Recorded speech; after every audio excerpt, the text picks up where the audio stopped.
Hi and welcome to another Watch Geek video. Today we'll be taking a look at the GWF-D1000 G-Shock.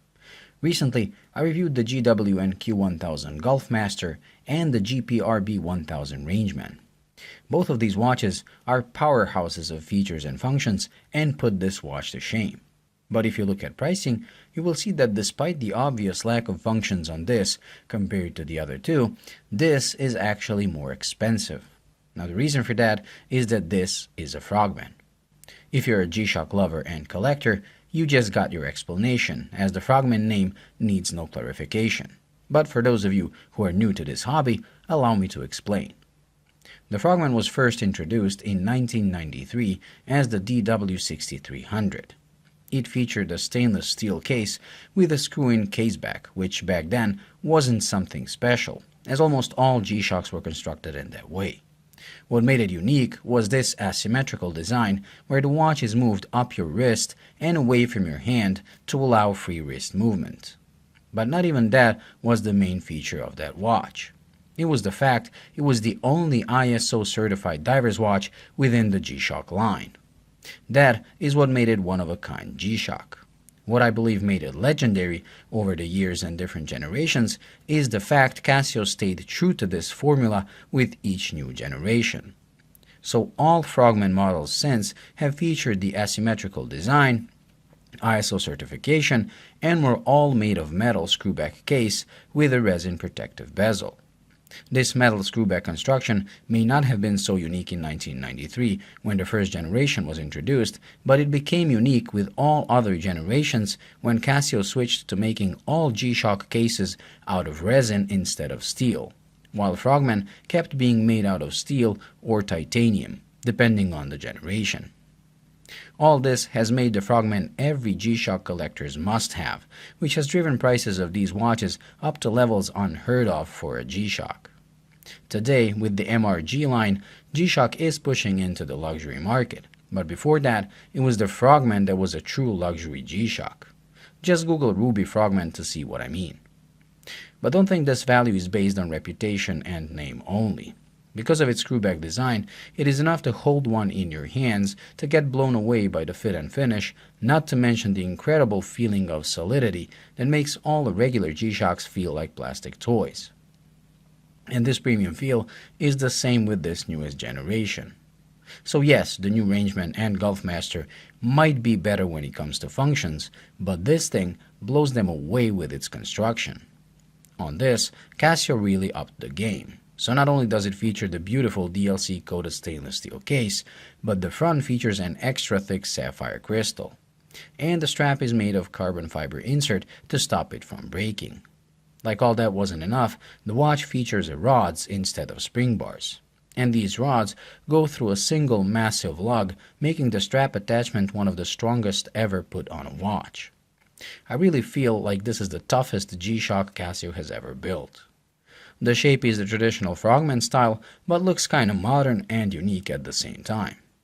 I especially love the die layout and the little tribute to the original square G-Shock with the framed date window.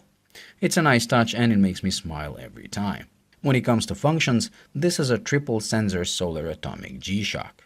But since it's a diver's watch, instead of the barometer and altimeter we're used to seeing on triple sensor watches, this one has a pressure sensor that allows it to measure depths down to 80 meters. Just like all Frogman before it, it has something called the dive mode that will store the length of your dive together with the date and time when the dive happened. But unlike older Frogman that were able to store only that, this one can also store your depth and water temperature.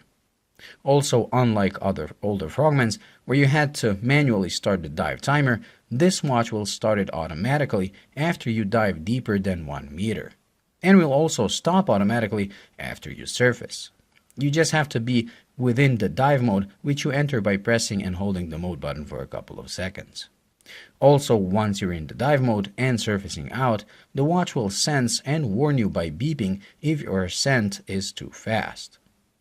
Other sensors include a compass and a thermometer. The compass on this was the first one to feature angle compensation, meaning you can use it even if you hold the watch almost vertically, where regular compass watches require you to put them level in order for the compass to display correct data. Other G-Shock features are here too, so the watch is self-charging and self-adjusting.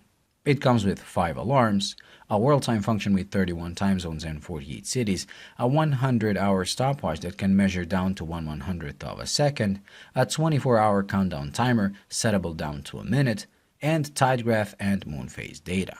So it's not like it's shy when it comes to functions.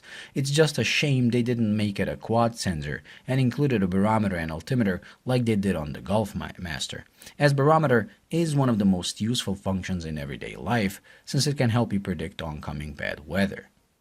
But that's not the only bad thing about this watch. The size is an issue as well.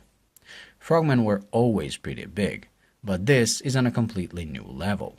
With a diameter of 54mm and a lug-to-lug of 58, it is massive and looks massive, even on a larger wrist, being dwarfed only by the new Rangeman. Surprisingly, it wears comfortable despite the size and heft, although the strap is a bit too long. Again, the extra long strap with the shark fin ending is a signature design of all Frogmen, but on this, I think they just went a bit too far, as this is even longer. Another bad side of this watch is the high price. Is it justified? In a way, yes, and I'm sure Casio will never have trouble selling Frogmen, as there are always going to be G-Shock lovers willing to pay a premium to get one. But they will have to offer more in terms of functions on the new generation, just to keep up with their own lineup.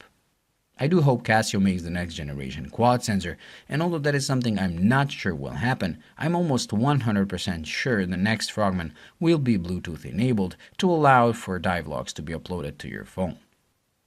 I got this one because it was on sale at almost 60% off, and I was planning on keeping it because it impressed me so much. But after spending some time with it, it's simply too big.